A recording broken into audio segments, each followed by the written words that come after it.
Hello guys, from everywhere you are watching us. This tutorial is for beginner class. For being a fashion designer, you have to start with your tape measurement. Gẹ́gẹ́ bí mo ṣe ń ṣàlàyé lọ, ẹ̀kọ́ yìí wà fún ẹni tó ṣẹ̀ṣẹ̀ fẹ́ bẹ̀rẹ̀ fashion designer tailoring. So àkọ́kọ́ wa ní pé tape rule I'm àkọ́kọ́ make use of. So now I need to explain in details. So mo fẹ́ ṣàlàyé fún wa ní ẹ̀kúnrẹ́rẹ́. Súnmọ́ kámẹ́rà yẹn sí ìbàkí lè ṣàlàyé. So now with this tape measurement, like now I've ruled it out here. Mo ti wọ̀n jáde níbí báyìí. So I'll still explaining with this. You can see. It's a rinsing. Now this is 1/8. This is 1/4. This is 3/8. This is 1/2, half an inch. This is 3/8. This is 3/4. This is 7/8, and we have 1 inch. You can also use this system like this. We have different type of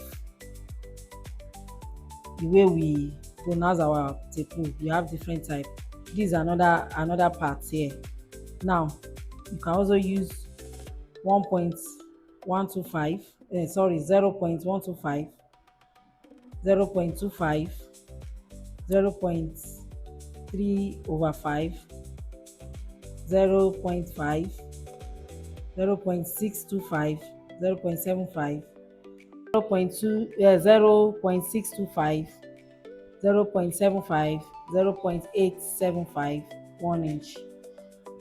So what all this I mentioned here is the same thing. That's what we use here as a fashion designer. So mo kàn mọ̀ ń ṣàlàyé ṣe ti rí nǹkan tí mo kà jáde níbí báyìí. Mo kàn mọ̀ ń ṣàlàyé so that tá bá ń gé aṣọ ká lè máa mọ gbogbo nǹkan tí àwọn ìlà yìí tán dúró fún. So we should know the value of these lines. That's the reason why I explain in details here. Ṣé ti rí ń sìn ìpínlẹ̀ tá bá yọ tape wá ń sìn. Ṣé ti rí? Let me remove this iron. Ẹ jẹ́ kí n yọ kúrò so that a lè yé wa dáadáa. Ṣé ti rí bí ṣe yọ yín sí? Mo tí mo ń ṣàlàyé bí ni ṣé ti rí 1/8 lélẹ̀, 1/4 lélẹ̀, 1/3 lélẹ̀. This is 1/2 half inch nìyẹn fún 1 inch. Ṣé ti yé yín? Ṣé ó yé yín? This is 5/8. This is 3/7. I think 3/7. This is number 5, 6, 7, 8. This is 7/8. This is 1 inch. Ṣé ti yé yín? Bí ṣe ṣàlàyé yẹn sí. Tá bá dẹ̀ fẹ́ lo bẹ̀ a lè lo eléyìí náà sí. A ní òkè 0.125 0.25 0.35. Ṣé ó yé yín? 0.5 lélẹ̀, 0.35 lélẹ̀, 0.5 lélẹ̀. Ìyẹn lè ló dúró fún half inch. Ilé 0.625 lélẹ̀, 0.275 lélẹ̀, 0.2 body measurement. Measurement one abbreviation àbí kí ló ń pè òun lélẹ̀. I mean ṣe ti rí pé lẹ́yìn tá a kọ full one yẹn, but tá a bá fẹ́ lo measurement eléyìí làwa máa ń follow. A kì í try láti ní àṣẹ tó ń kọ many lines many spellings báyìí, but àwọn shorten words yìí la máa lò, òun náà la apply sí bí báyìí. Hope you understand what I'm saying. These are full measurements. This you can see is written, but if we are taking our measurement like now I want to take a client's measurement, I'm not going to write it in full. I'm going to write it like this. This is blouse length BL, you can see. This is bust BU. This is waist WA, waist blouse. This is hip, you can see hip blouse. So I'll just write HB. there's a mistake here. I'll just write HB. So this is half length, HL. So I think you can understand. This is abbreviation for this. So you need to write out this for beginner class. You need to write all these measurements out. With the explanation I made with the tape rule, I think you'll be able to understand. Now, I'm going to the third stage now is for me to measure. Let me call someone and measure the person, so you'll be able to understand the way we take our measurements. Hold on. 22. So bust any. Be careful, you can see. Don't allow you when you are taking the bust measurement. This finger has to be at the middle, inside the tape. You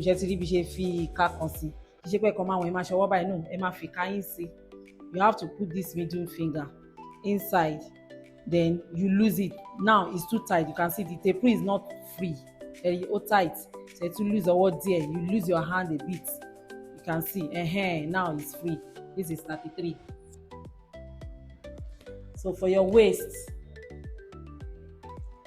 always remember this middle finger has to be inside. Match your ikari you. So you can see it's very tight. You lose it a bit. Now it's too free. Not too free, not too tight. This is 29. You can see our waist is 29. So hip blouse. This is hip blouse, not hip skirt or hip blouse. You can see the tape measurement is not at the bottom. If I want to take the hip blouse, hip skirt now, the tape measurement will be at the bottom. But this is hip blouse measurement. Make it free. Make sure this middle finger is not out. Allow it to stay in. You can see. Oh, free there, just a little free. This is 34. Write it down. Now the next is half length. Our half length, we take it this way. You look for the novel of the client. This is a novel. So you bring your tape rule to the novel. You deduct 2 inches. Now, I'm taking the half length now. You take your measurement on the novel. You deduct 2 inches. Your 2 inches. So you write it down. Our own is 16.5, which is 16 and a half. I'm going to show you tape measurements. So I'm at your 2 inches, so 14 and a half. So back. These are back. Notice something concerning shoulder.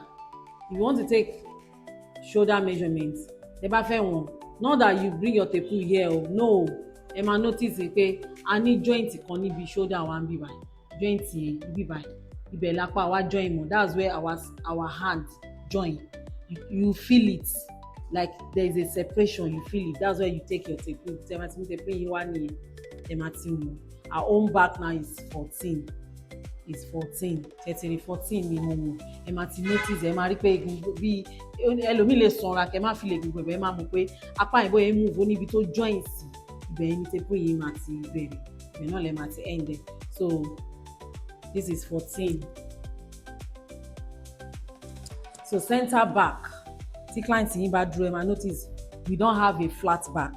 Ẹ bá notice back wa kò flat. Kò sí bí èèyàn ṣe lè dúró, it become our deeper a little bit. So that's why we call center back. Ibi tá à ń pè ní ẹ̀yìn àárín ẹ̀yìn wa nìyẹn. 14 náà mo jáde níbẹ̀. Some people, their measurements look alike, both the back and the middle back. At times it's rhyme, at times it doesn't. So whatever you measure, you write down. Just follow the measurements. Now, this is center bust. Nipple to nipple. Mama back pàdé online. Nipple to nipple. Now, XL. So skirt length. Take it at the side. You can see. Ti ṣe pé mo mú láti bí o no up a bit.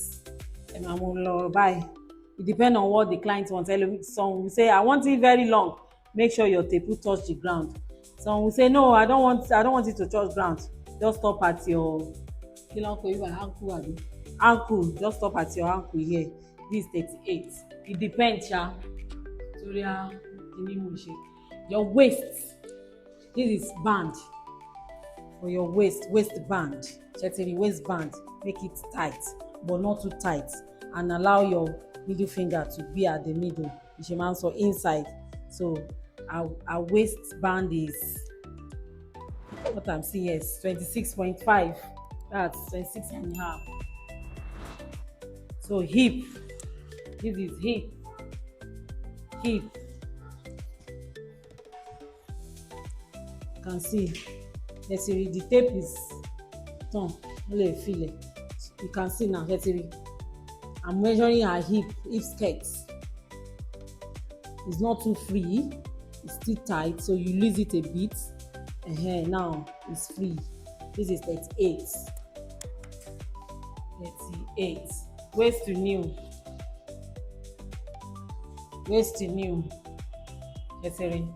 This is 18. Above your knee, no, we are measure. Don't forget to above your knee. This is 18. 18. So we are through with that. Now the next measurement is trouser. Òun ló ń pè ní center bust. Ṣé ń mú tape yín báyìí? Wọ̀n. Ṣé ti rí? Our own is 7. 7 ló fún wa. So you write it down. Shoulder to bust point. Shoulder to bust point mean shoulder to your nipple. Shoulder to your nipple. So láti shoulder dé bí nipple point ibi tó kókó orí ọyàn wá wà. You measure it. Our own is 9. Bóyá jẹ́ 9 yẹn, ètò wa ń gbé. You take it down to under the bust. And make sure you can see. Ṣé ti rí ọwọ́ mi? I lift it up a little bit. Because so at times someone will wear bra that will not firm the breast. At times ẹlòmíràn wọ̀ kò ní firm, so just make sure you push it a little bit up, just small. Ṣé ti rí títí ẹ̀yìn sí 12.5 ló fún mi. 9 shoulder bust point under 12.5. So lele 9 under the bust 12.5. So now round under the bust wa ama wọ̀n. Always remember the middle finger tí mo explain. Don't forget to middle finger, the one I explain concerning the middle finger. Always when you are taking measurement, let it be in. Ṣẹ́tìrì ẹ̀yin sì pé kò tight jù kò free jù. And that was 27. So you write it down. So the sleeve from here, you measure it. If you are measuring long sleeve, allow the person to fold her hands. Ṣẹ́tìrì ẹ jẹ́ kó ṣe báyìí. This is 23. That's our long length for the long sleeve. Ṣẹ́tìrì ẹ máa fold ọwọ́ bá ẹ máa wọ̀n 23 ló fún wa. So fún long sleeve nìyẹn short wọ̀n ẹ lè wọ̀n sí débi ankle àbí kí ló ń pè bí báyìí elbow débi elbow ẹ lè wọ̀n 10. So what I want to explain concerning this sleeve is depend on what the client wants. Ẹlòmíì I want 3/4, I want short, so it depends. So I'm just taking our own for tutorial purpose. This is 10. Ṣẹ́tìrì 10. So 3/4 16. So you write it this way 23. This is your long length, followed by 10, followed by 3/4 17. So now your round arm, we write it like this. You write arm, then you measure your round arm. This is 12. So you write it like this, 12. So this arm indicates your round arm. So your gown length depend on what the client wants. So this is just a tutorial purpose. You measure it. Our own now is 53. So you write it 53. Shoulder to new. You write. So this is our new. When you are measuring your shoulder to new, don't allow your tape to be on the new. Ẹ bá ti ń wọ̀ ẹ má yẹ kí tape yín kó dúró sórí oríkùn wọn. Above the new, you can see above the new, so that the client will be able to move. If you allow it to be on the new, that person will not walk. Ó máa ṣubú ni. So above the knee, this is 34. You can see 34. Write it, 34. Okay. So I think I'm through with that. The next measurement now is your trouser length. I prefer taking trouser measurements at the back because of our bottom. See? So this is 41. 41. So 41. Our clutch. You tell your client to sit at a flat surface. Ẹ jẹ́ kó jókòó sí ibi nǹkan tó pẹlẹbẹ láti lè wọn flap abẹ́ báyìí. So you measure it like this. Take your tape a bit up. Ẹ wá ṣẹtiri ibi ṣe tape yẹn, ẹ jẹ́ kó ṣẹ́ sínú díẹ̀. You allow it to fold in a bit. This is 10 and a half. 10 and a half. So this is the next one is lap. Our lap, Shetiri. When you are measuring your lap, you can see very close to our. I don't know what to call it, but don't measure from here. No, up. So you can see Shetiri anyway free. Allow it to be free. This is 22. So new, you measure your new too. Tell her to you tell your client to fold it a bit. You can see the way you can see the way she fold her leg. The way she saying, "Mawo." Oh free by insane. This is 17. So mouth. Enu shokoto. You can see the way I hold the tape and I draw it down to the feet. You can see, oh easy, oh wole.